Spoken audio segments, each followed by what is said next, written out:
So, you're interested in helping out. Yes. Do you have any marketing experience? Yes. No. What would you say is your greatest strength?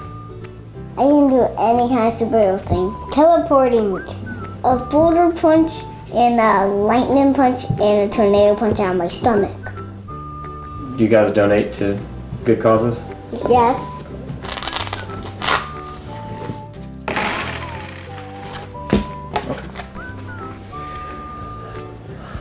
Good. Where do you see yourself in 5 years? Making toilet paper. Making toilet paper. What do you do when you're not fighting crime? A baseball.